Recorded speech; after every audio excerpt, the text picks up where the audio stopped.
Welcome to the channel. I'm a doctor. I've seen things that don't always fit into textbooks. It's moments that no protocol can prepare you for. Some of these stories are my own. Others were shared with me by colleagues, nurses, paramedics, people who, like me, carry the weight of these moments long after the shift ends.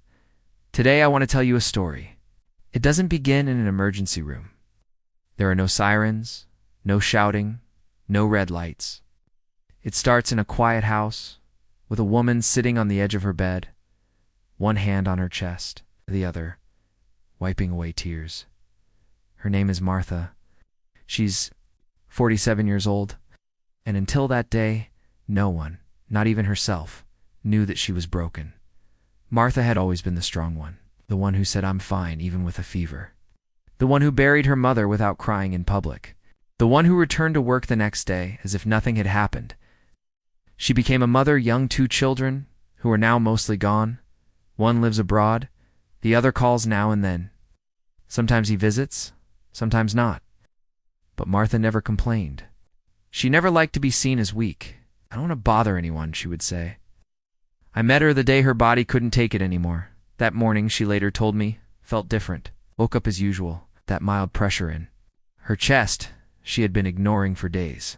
She blamed it on stress, poor sleep, exhaustion. She didn't panic. She got up quietly, as if someone else were still sleeping. But no one was there.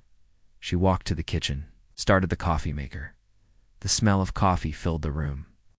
That scent, which used to comfort her, felt empty that day, foreign. While the coffee brewed, Martha leaned against the sink, one hand over her chest, as if she could soothe the pain just by touching it. Then, as always, she swept the curtain, picked up a few dry leaves, noticed the plants needed water, but she didn't feel like watered them. She went back inside, sat in the same chair, back straight, as if she had to appear strong. Even with no one watching, she called her best friend like every day. Her friend, who had been battling cancer for weeks. They talked about meds, how the night had been. Martha told jokes. They laughed a little. Then she hung up.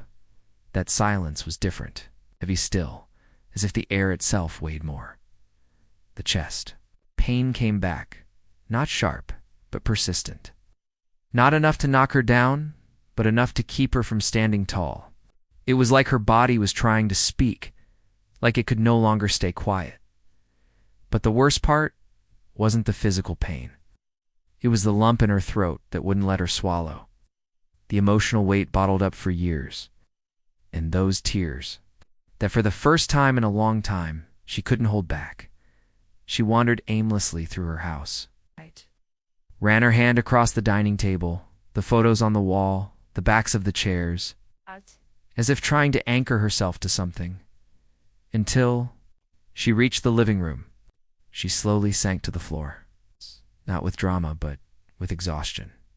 She leaned against the wall, stretched out her legs, and stayed there, breathing heavily, looking up at the ceiling, as if hoping for an answer that would never come. And then she thought, what if something happens to me right here? Who would even notice? My kids? My friend who can barely stand herself? The neighbors? And that was when something inside her finally broke. Not her heart, not her body, but the image she had built of herself for years. The strong woman, the one who never asked, the one who held everyone else up, and sitting on that floor against that wall, she understood. She had been strong for so long that she had convinced everyone, even herself, that she didn't need anyone. No help, no company, no love. And in that moment, for the first time in years, Martha felt afraid. Not afraid to die, afraid no one would notice. She picked up her phone, called her eldest son.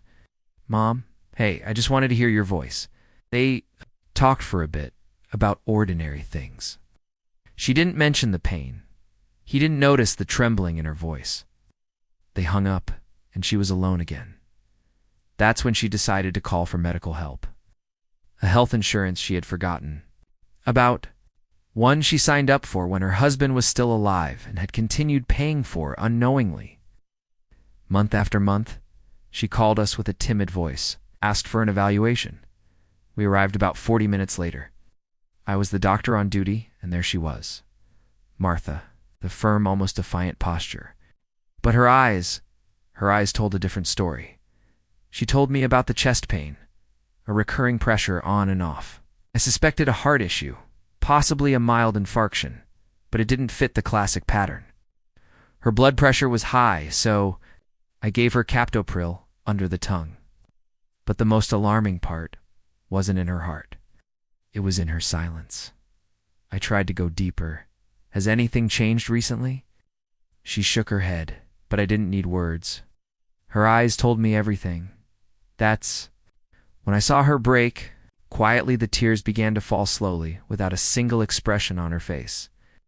As if they had waited years for permission, she looked down, quickly wiped her face, ashamed, whispered barely audible, "It's not something new, my best.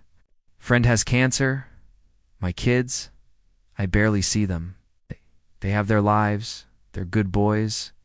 And me, I don't want to be a burden." Ow. In that moment, she wasn't just a patient. She was a mother.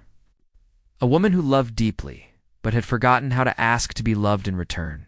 And I thought about my own mother, about the times I skipped a visit to see a patient instead, the birthdays I called late, the days I told myself, I'll see her tomorrow, and it hit me. One day there won't be a tomorrow. One day I'll want to trade every hour of work for 5 more minutes with her. I swallowed hard, took a deep breath, and said to a son, "It's never a burden to spend more time with his mother. You should tell them that." She didn't respond, but her eyes softened. And for the first time, she didn't feel so alone. While we waited for the medication to work, I asked if I could run an ECG. She hesitated. I was about to say she didn't want to bother. So before she could speak, I said, "I'll be right back." And I went to get the equipment. The test showed only mild sinus tachycardia. Nothing serious. I let out a quiet sigh, smiled at her, and asked, "Why did you wait so long?" Her answer, "Because I learned not to be a bother. It's not to inconvenience anyone, not to need." She paused and added, eyes glassy, "When my husband got sick, my boys were small. They needed to see someone strong. So I never stopped." I looked at her, not as a doctor, but as a son, as a human being, and said, "Being strong isn't the same as being alone." Before I left, I recommended she speak to a psychologist. I knew it would be a hard step for someone like her, I found. A contact wrote the number on a piece of paper and handed it to her carefully, like I was offering her a key. She took it. With the look of someone who receives a gift they're not sure they deserve, I said nothing else, just nodded and left. Days passed, weeks, months.